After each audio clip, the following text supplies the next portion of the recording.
प्रभु की स्तुति हो, परमेश्वर की जय जयकार हो। परमेश्वर के सामने फिर से हमें आने के लिए एक और मौका दिया, इसलिए परमेश्वर को धन्यवाद देते हैं। प्रभु हम जब भी परमेश्वर के वचन पढ़े वो उसमें से हमें समझने के लिए और हमारे हमारे हमारे जीवन में क्या फ़ायदा देता है उसके बारे में हम सोचें, क्योंकि परमेश्वर वो क्या कहते हैं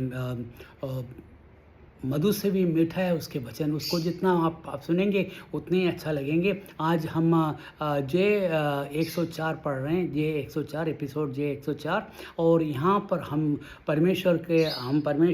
परमेश्वर से पाप करने पर हमको होने वाले नुकसान के बारे में हम सुन रहे थे। हमने 4 बातें हमने पहले सुना, और ये 5वां बात है जो परमेश्वर क्या कहता है उसके बारे में हम सुनने जा रहे हैं। उसके पहले हम फिर से वो 4 बातों को फिर से देख लेते हैं, और देखने के बाद फिर आगे बढ़ते हैं और परमेश्वर के वचन से हमको क्या सीखने को मिलता है ये हमको जब तक हम बराबर नहीं समझ पाएंगे तो उस चीज़ से कोई फ़ायदा नहीं है। हमने देखा था कि यदि हम पाप करते हैं तो क्या होता है, हमको 5 नुकसान होगा। 5 नुकसान कौन कौन से हैं? 5 नुकसान हमने पहले बोला था, फिर से बोल देता हूँ। परमेश्वर से संबंध टूट जाएगा। यदि आप परमेश्वर से पाप करेंगे या आप पाप करते हैं, आपके जीवन में पाप आपके जीवन में आते हैं, तो क्या होगा? परमेश्वर से जो संबंध है, वो जो नज़दीकी वो टूट जाएगा। वो परमेश्वर से जो नज़दीकी टूट जाएगा तो वो उससे बुरी बात और कोई नहीं, क्योंकि परमेश्वर ही है जो हमें हर चीज़ों से बचाता है, और हमसे बचाने वाला परमेश्वर का हमारे नज़दीकी हमसे निकल जाएगा तो क्या होगा? हमारे कोई कंट्रोल नहीं, मतलब इस प्रकार से कि हमारे सिर नहीं है तो हमारे शरीर का क्या होगा? कुछ नहीं। सिर जब तक शरीर से जुड़ा हुआ है तब तक ही ये पूरे शरीर को फायदा देता है। उसी प्रकार परमेश्वर की नज़दीकी, मतलब परमेश्वर हमारा सिर है, वो उसकी नज़दीकी हमारे साथ रहने पर ही क्या होगा? हमें क्या होगा? हमें फ़ायदाएँ मिलेंगी। और सबसे बड़ी नुकसान यही है कि हमने पाप किया तो हम क्या हो गया? हम परमेश्वर से जुड़ जाएंगे। और मैंने आपको उसके बारे में काफ़ी बार आप लोगों को बोल चुका हूँ, और मैं क्या बता रहा हूँ कि हम जब पाप करें, हमको मालूम पड़ा कि हमने पाप करा है, परमेश्वर से माफ़ी मांगो। परमेश्वर से माफ़ी मांगने पर क्या होगा? हमारे पाप को वो माफ़ कर देगा। हम परमेश्वर से हम फिर से हम उनसे निकटतम रिश्ते में आ जाएंगे। और ये उसके लिए हमें क्या होना चाहिए? पाप से हमें दूर रहें और परमेश्वर की संभागीदार, नहीं तो परमेश्वर के साथ जो सहयोग है वो होता रहे, और परमेश्वर से हमेशा हमारा मेल मिलाप होता रहे, तभी हमारा उससे फ़ायदा होगा। अच्छा, दूसरी बात क्या नुकसान ये होता है कि हमारे जो है मुक्ति का जो संतोष है वो क्या होगा? निगल जाएगा। मुक्ति का संतोष, मतलब इसके मतलब ये नहीं कि आपको मुक्ति नहीं मिला, आपने परमेश्वर को स्वीकार कर लिया तो क्या होगा? मुक्ति आपको मिला। तो वो मुक्ति क्या है कि मतलब आपने परमेश्वर के साथ एक वाचा बांधा है, और वो वाचा क्या है? परमेश्वर के साथ आप रहेंगे। आप परमेश्वर को विश्वास करा, और हम पाप से, हमारे पापों को सब उसने छुड़ा दिया, हमारे पापों से वो निकाल दिया, और निकालने के बाद हमें मुक्ति दिया। हमें पापों से मुक्ति देने वाला परमेश्वर क्या होगा? हमारे क्या होगा? बताया कि हमारे जो मुक्ति का संतोष जो है वो कम हो जाएगा। मतलब इसके मतलब ये नहीं है कि तुम्हारा मुक्ति खत्म हो जाएगा, मतलब तुमने जो परमेश्वर से जो विश्वास किया, साल्वेशन जो है वो आपसे नष्ट नहीं होगा, क्योंकि आपने परमेश्वर का बेटा आप और बेटियां बन गया है, तो मतलब आपका रिश्ता वहीं पर कायम है। बाकी आपका जो संतोष है वो कम हो जाएगा, और मैं इसके बारे में मैंने आपको काफ़ी विवरण दिया। और अभी तीसरा क्या है? और वो परमेश्वर, यदि आपने पाप किया, परमेश्वर आपको उपयोग में नहीं लाएंगे। तो परमेश्वर आपको उपयोग में लाना है तो आपको क्या करना पड़ेगा? परमेश्वर के साथ आपका संभागिता या परमेश्वर के साथ जो संबंध है वो बने रहना पड़ेगा, और परमेश्वर के साथ संबंध बने रहेंगे, फेलोशिप बने रहेंगे, तभी होगा। क्योंकि मैंने आपको अभी पहले बोला कि जब तक सर है तब तक शरीर क्या काम करता है। यदि सर निकल गया है तो हमारा क्या कोई ताल्लुकात है क्या? हमारे शरीर कुछ कर सकता है क्या? हमारे सर निकलने के बाद हमारा कुछ भी नहीं हो सकता। हम वो उसको कहते हैं मरे हुए अवस्था। तो हमारे पाप का मुक्ति तो होगा, बाकी क्या है, वो परमेश्वर का जो नज़दीकी है, परमेश्वर का जो संबंध है, वो संबंध टूट गया, और संबंध टूटने से क्या हुआ, वो हमें उपयोग में नहीं ला सकते हैं। परमेश्वर हमको उपयोग में लाना है तो क्या करना पड़ेगा? परमेश्वर के साथ संबंध बनाए रखना जरूरी है। और वो संबंध कैसे बनाए रख सकते हैं? हाँ, हम मनुष्य हैं और हम पाप के बीज हमारे में जी रहे हैं। ये बात सही है कि हाँ, क्योंकि आदम की वाटिका से ही हम देख रहे हैं कि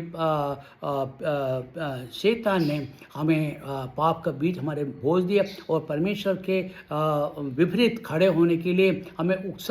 परमेश्वर ने कहा कि आज्ञा मानने के लिए कुछ आज्ञा दिया, उस आज्ञा को ना मानते हुए उसके विपरीत में खड़ा हो गए।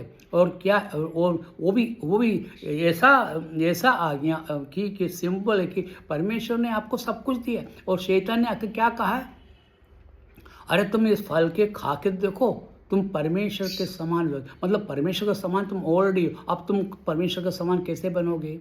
मतलब वो क्या है कि हमें फुसलाया, और फुसला के हमें क्या करा, हमें पाप में डाल दिया। और क्योंकि वो पाप में कैसे डाल दिया, आप परमेश्वर की आज्ञा ना मानने का कारण बन गया, और परमेश्वर की आज्ञा ना मानने के कारण से क्या हो गया, परमेश्वर आपको उपयोग में से निकाल दे। क्या हुआ, एदन वाटिका से निकाल दी। अब परमेश्वर जो एदन वाटिका जो संभाल रहा था आदम और हव्वा, अब क्या हो गए, एदन वाटिका से निकल गए। वो परमेश्वर ने उसका काम उसके साथ जो मेल मिलाप था वो कम हो गए, और उसके साथ जो करीबी थी वो निकल गए। और यही नहीं, क्या हो गए, वो हमें अभी उपयोग में ना लाते हुए हमें बाहर कर दिए। तो हम क्या होगा, यदि पाप करेंगे तो परमेश्वर हमको उपयोग में नहीं ला पाएंगे। अच्छा, चौथा पॉइंट है, ये लिखा है, he will not get the answer of our prayer. और मैंने बोला कि यदि परमेश्वर से आपका रिश्ता नाकाम होगा तो परमेश्वर आपकी प्रार्थना नहीं सुनेंगे। आपको परमेश्वर आपका प्रार्थना सुनना है तो आपको क्या करना पड़ेगा, परमेश्वर के साथ संबंध होना चाहिए। और परमेश्वर के साथ संबंध नहीं हो तो कैसे आप परमेश्वर के साथ आपके प्रार्थना को उत्तर सुन पाएंगे? यदि आपके बच्चा भी हो, यदि आपसे संबंध हो गया तो वो आपसे कैसे किसी प्रकार से आके बात कर सकते हैं, बात करने की, क्योंकि आप दूर हो गए। क्योंकि हम पाप करते हैं तो क्या हो गए, जेल में चले गए, और वहाँ पर आपका किसी प्रकार से आपके पिता से कोई संबंध नहीं रह जाता। उसी प्रकार से यहाँ पर क्या है कि यहाँ मैं बता रहा हूँ कि आपका परमेश्वर के साथ जो संबंध है, जो युगानी युग संबंध है, वो संबंध टूट गया, और वो हमें उपयोग में नहीं लाएगा। ये बात तो एक मैंने देखा। अब क्या बता रहा है कि वो हमारे प्रार्थना का उत्तर नहीं देते। और हम सोचते हैं, परमेश्वर हम तो आपके बेटे, हमने तो आपके विश्वास कर लिया, परमेश्वर आप हमारे प्रार्थना क्यों नहीं सुन रहे? आप देखिए, आप टटोल के देखिए, आप क्या पाप किया, आपने क्या गुनाह किया। आपको परमेश्वर क्या है, अति पवित्र वान परमेश्वर है। वो क्या है, उसके पवित्रता का हम वर्णन नहीं कर सकते, क्योंकि उसमें एक भी अशुद्ध नहीं, और वो अशुद्धि को बिल्कुल स्वीकारता नहीं है। और वो पवित्र है तो आपको भी पवित्र होना पड़ेगा। वो नीतिमान है तो आपको भी नीतिमान बनना पड़ेगा। वो सच्चा है तो आपको भी सच्चा बनना पड़ेगा। वो पालनहार और तारणहार परमेश्वर है। वो हमारे पालन और हमारे रक्षक वाला परमेश्वर है। तो हम उससे क्या होना चाहिए, तो हमारा संबंध है उसके नज़दीकी जो है हमें बढ़ाए रखना चाहिए। और वो नज़दीकी किस प्रकार से होते हैं, प्रार्थना के साथ। अभी जब तुमने पाप कर दिया, तुम्हारा संबंध उससे टूट गया। मैंने पहले बोला, पहला जो है वो संबंध टूटने के कारण वो आपका प्रार्थना का उत्तर नहीं दे रहे। तो आप बोल रहे हैं कि मेरे प्रार्थना का उत्तर क्यों नहीं हो रहा है, उसका कारण है कि आपका संबंध टूट गया। और क्या संबंध कैसे टूटा है, ये मैं नहीं बता सकता हूँ कि आप अपने आप को टटोलो और आप अपने आप को देखो, मैंने क्या पाप किया है, मैंने क्या गुनाह किया है, परमेश्वर मुझसे क्यों बात नहीं कर रहा है, और परमेश्वर से मैं कैसे नाता, मैं फिर से संबंध कैसे साबित करूँ। उसके लिए एक ही उपाय, परमेश्वर ने और कोई ज़्यादा नहीं मांगा, आप अपने माफ़ी मांगो। अरे सिंपल सी बात है, परमेश्वर से बोलो, परमेश्वर मैंने गलती कर दिया, आइंदा मैं नहीं करूँगा। और ये माफ़ी मांगने में आपको क्या हर्ज है? यदि आप माफ़ी मांगेंगे तो क्या होगा? परमेश्वर आपके साथ जो संबंध है पुनर्स्थापित करेगा। पुनर्स्थापित करने पर क्या होगा? आपका प्रार्थना का उत्तर आपको मिलेगा और आपको उसमें कोई प्रॉब्लम नहीं हो। और पांचवा ये, he will take away the fence of security. और उसके अलावा पांचवा ये क्या है कि कहते हैं हमारे चारों तरफ परमेश्वर के दूतों का पहरा लगा हुआ है या परमेश्वर का भाड़ा लगा हुआ, इस भाड़े को क्या कर देगा?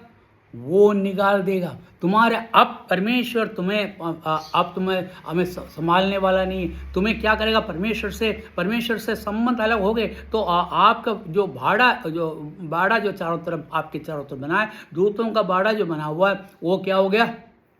दूर हो गया, क्योंकि परमेश्वर आपकी प्रार्थना नहीं सुन रहे। आप किस प्रकार से परमेश्वर से बात करेंगे? बात करने के लिए आपके कोई रास्ता नहीं है, क्योंकि रास्ता आपने खुद ने बंद कर दिया। यदि आपने खुद ने बंद करा तो आपको क्या करना पड़ेगा? और रास्ते को खोलो, और रास्ते को खोल कर परमेश्वर से माफ़ी मांगकर परमेश्वर से कहो, परमेश्वर मैं गलत हूँ, गलत हो गया मेरे से, और प्रभु मेरे गलतियों को माफ़ करो और मुझे अपनाओ और मुझे आपके साथ संबंध बनाए रखने के लिए सहायता कर, मेरी प्रार्थना को सुनने के लिए आप कर, और मेरे जो मुक्ति का संतोष है वो मुझे दे, ताकि मैं आपसे लवलीन रहूँ और आपके साथ में सदा सदा सदा रह पाऊँ और आपकी हर बात को सुनूँ। और ताकि आप वही नहीं प्रभु, आप हमारे चारों तरफ आपका जो पहरा है उसको लगाए रखो। प्रभु हमें छोड़ मत दो, क्योंकि शैतान जो है हमें खाने के लिए हमारे ऊपर कूदने वाला शैतान है। बाकी आपको एक बात मालूम होना चाहिए, शैतान वो है जिसको सृष्टि करा किसने? परमेश्वर ने ही उसका सृष्टि करा है। और तो वो क्या है? परमेश्वर से नीचे है, परमेश्वर ने इसको बनाया। दूसरी बात क्या है मालूम है? वो शैतान जो है आपको भगला फुसला सकता है, बाकी आपके ऊपर हावी नहीं हो सकता है। भगला फुसला का मतलब आपको बताएंगे, आपके मन में ऐसा करे तो कैसा नहीं। मतलब एक उदाहरण के लिए मैंने आप इस प्रकार से बोले, अरे मैं भूखा हूँ, अरे मेरे को भूख खाने कुछ नहीं, अरे सामने रखा है उसको उठा लो खा लो, मैंने क्या गलत कर दिया? क्योंकि मैं भूखा हूँ, इसलिए परमेश्वर ने कहा है भाई भूखा रहने की जरूरत नहीं है। तो क्या हुआ? हमने उस रोटी को उठाया और उसके बिना अनुमति के बिना पैसा दिए हमने किया, वहाँ पर क्या हुआ? चोरी हो गई। तो परमेश्वर उसी प्रकार से हम देखें कि परमेश्वर का संयोग हमारा होना चाहिए, और नहीं है तो क्या होगा? हम अकेले पड़ जाएंगे। और यहाँ पर क्या कहता है? वो यहाँ पर बिल्कुल साफ लिखा हुआ है कि तुम्हारे साथ जो तुम्हारे चारों तरफ जो बाड़ा बांधा है परमेश्वर ने निकाल दिया, और वो तुम्हारी प्रार्थना को नहीं सुनेगा, वो आपको उपयोग में नहीं लाएगा, वो आपका परमेश्वर का जो संतोष है, जो मुक्ति के संतोष है, वो निकल जाएगा। और दूसरे क्या है? परमेश्वर का संबंध आपसे टूट जाएगा। मैं यहाँ पर मेरा टाइम खत्म होने के कारण मैं यहाँ पर रोक रहा हूँ। परमेश्वर के साथ पाप करने पर, ये विश्वासियों के लिए, अविश्वासियों के लिए नहीं, विश्वासियों के लिए, हम विश्वासियों को क्या करना चाहिए? हमारे पापों को मानकर हम उससे क्षमा मांगे, परमेश्वर आपकी प्रार्थना को सुनेगा, परमेश्वर आपके साथ रहेगा, आपके चारों तरफ बाड़ा बांधेगा, आपको प्रोटेक्ट करेगा। परमेश्वर के नाम की जय हो, आमीन।